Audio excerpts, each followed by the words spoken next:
Before Rizal died, nagkaroon siya ng huling tula for his Filipino people. This poem which he left untitled, but then lately nabigyan din ito ng title as Ultimo Adios. Sa English ay Last Farewell. Ang tulang ito ay para sa mga Pilipino. Sinulat niya ito noong December 29, 1896, gabi bago ang kanyang kamatayan.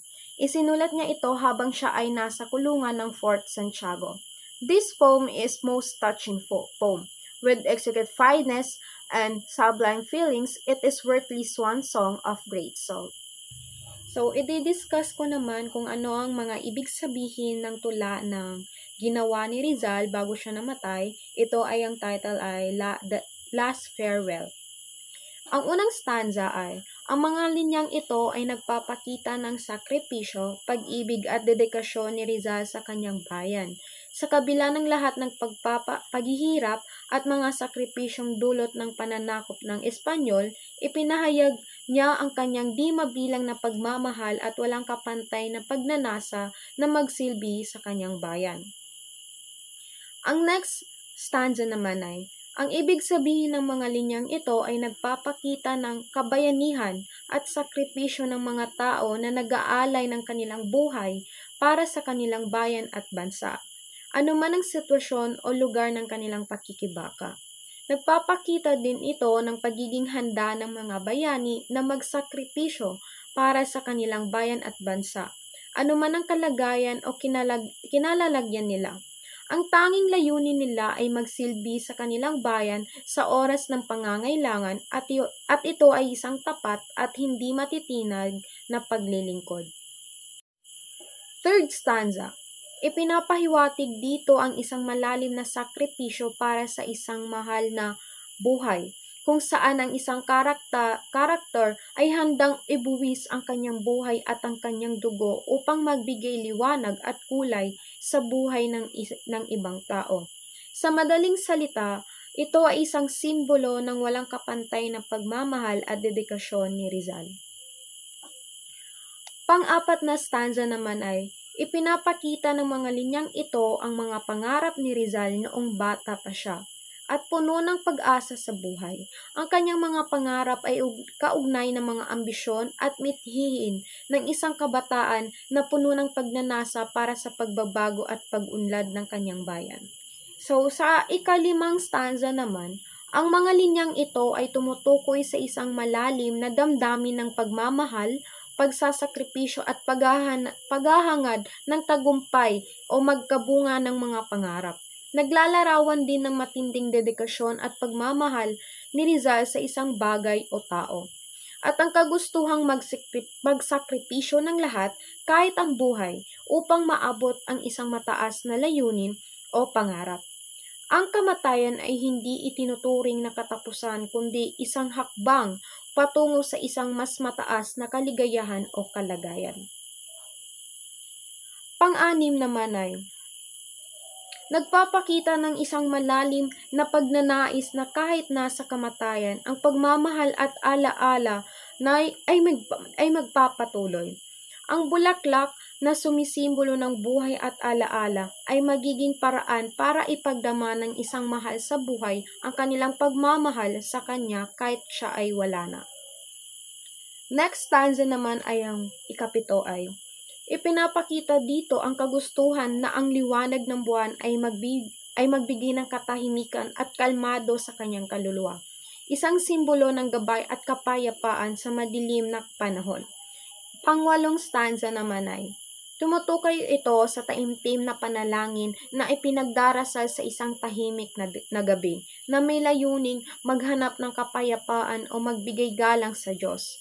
Ang mga linyang ito ay nagsasaad ng malalim na pananampalataya at pagninilay tungkol sa pagnanais ng katarungan at kapayapaan, at ang hangaring makatagpo ng pahinga sa Diyos sa kabila ng mga pagsubok. Ang mga salita ay may halong kalungkutan at pagnanais na ang bansa at ang Diyos ay magbigay ng gabay sa Kanya.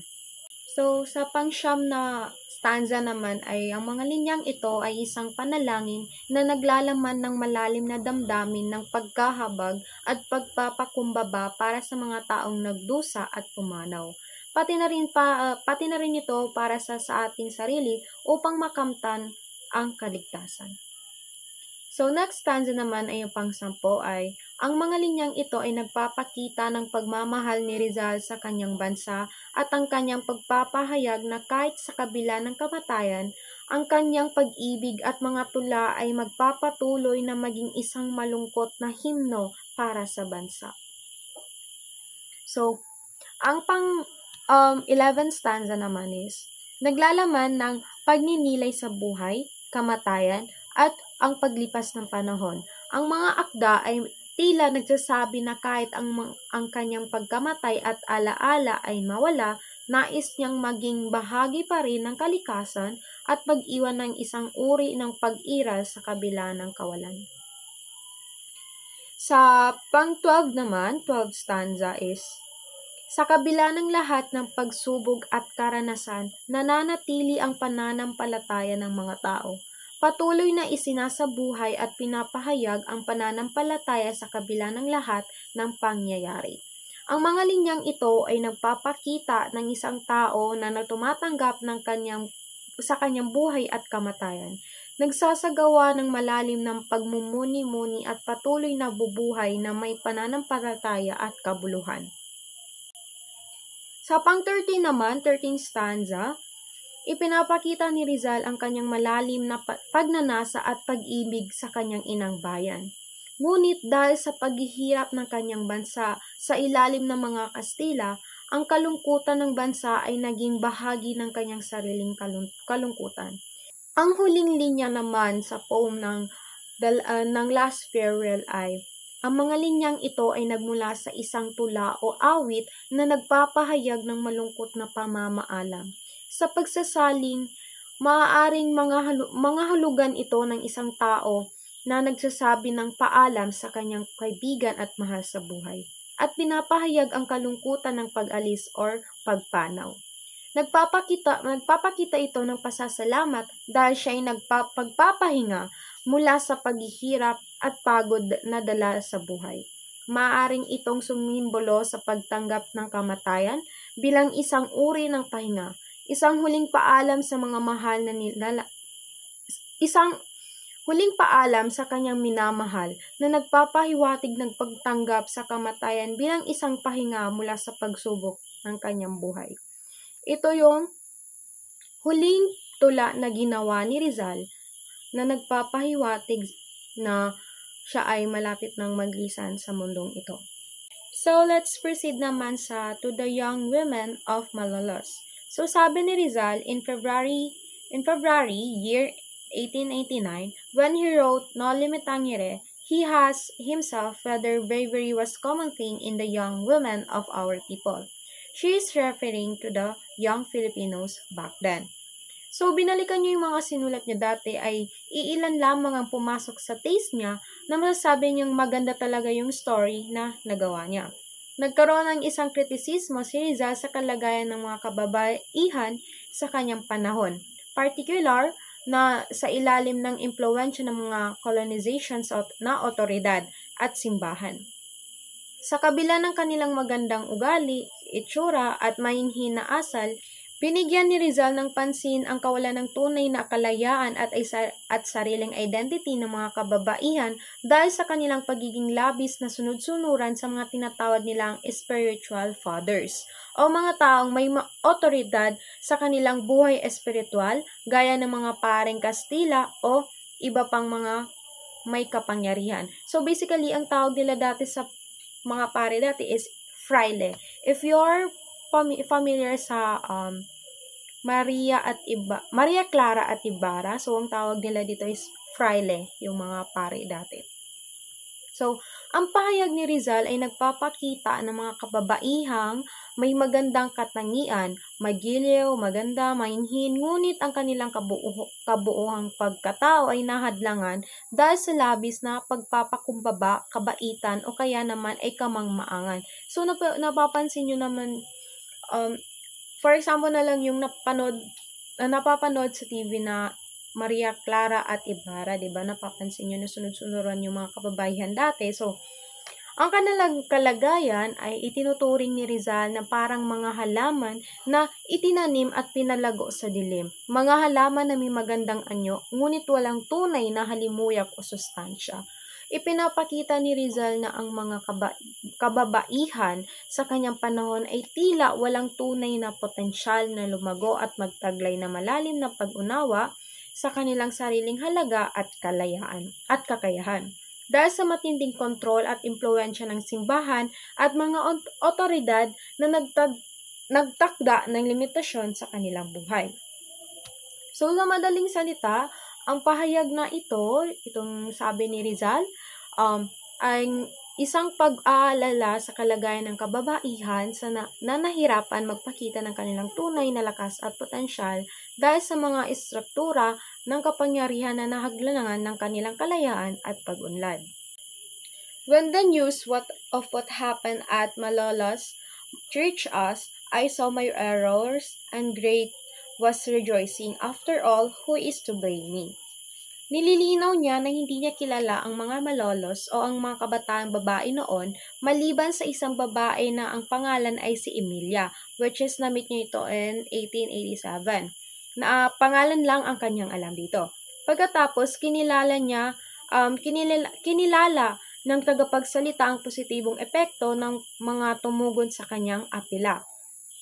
At tinanggap ang suporta ng kaalyado na nagdala ng bagong pag-asa at lakas kaya't nagkaroon siya ng bagong tapang upang harapin muli ang hamon. So, this is the last part of the young women of Malolos. So, ibabasahin ko na lang siya since it is a letter. So, basically, mas maintindihan ko siya, mas maintindihan nyo kapag binasa ko siya. So, this famous letter was written by Rizal in Tagalog while he was residing in London. Upon the request of M.H. Del Pilar, the story behind this letter is this on December 12, 1888, a group of 20 women, which is ito yung mga young women of Malolos. These 20 women, Malolos, petitioned Governor General Wheeler for permission to open a night school. So, nagkaroon ng karapatan yung mga kababaihan dati, which is yung mga Malolos, na mag-request ng night school. So that they may study Spanish under Teodoro Sadico. So, kaya pinopromote nila ito para magkapag-study sila ng Spanish para hindi sila parang sunod-sunuran dahil hindi sila maalam sa mga Espanyol na lengguwahe.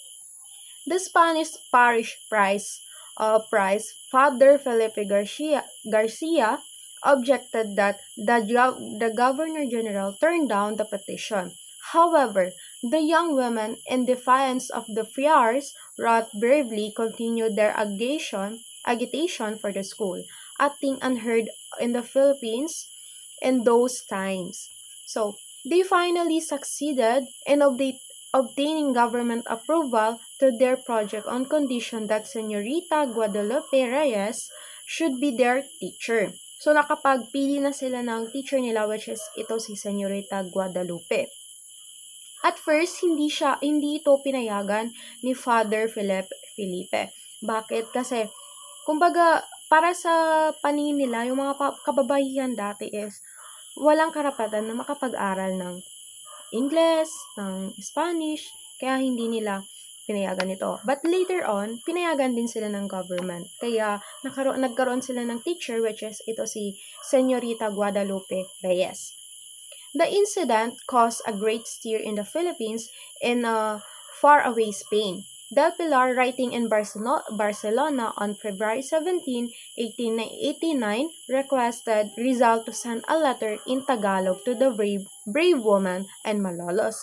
So, si Del Pilar is nag-request kay Rizal na maghatid ng letter sa mga Malolos in Tagalog para mas lalong ma-empower yung mga kababaihan na mas magiging empowered sila kapag nakatanggap sila ng letter mula kay Rizal. Kasi si Rizal din naman yung naging reason kung bakit naging matapang yung kalooban ng mga kababaihan na Malolos.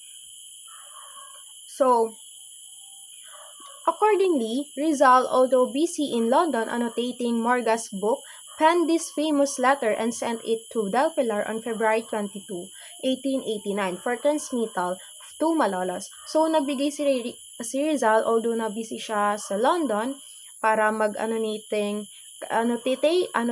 kay Morgas, nagkaroon din siya ng time na magbigay ng letter. Naghatid siya ng letter kay Del Pilar on February 22. For full context of this letter in original Tagalog and English and Spanish translations, see a letter to the young women of Malolos by Jose Rizal.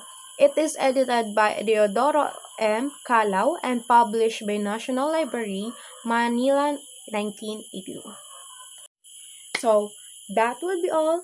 Thank you for watching and listening. I hope you had a good day.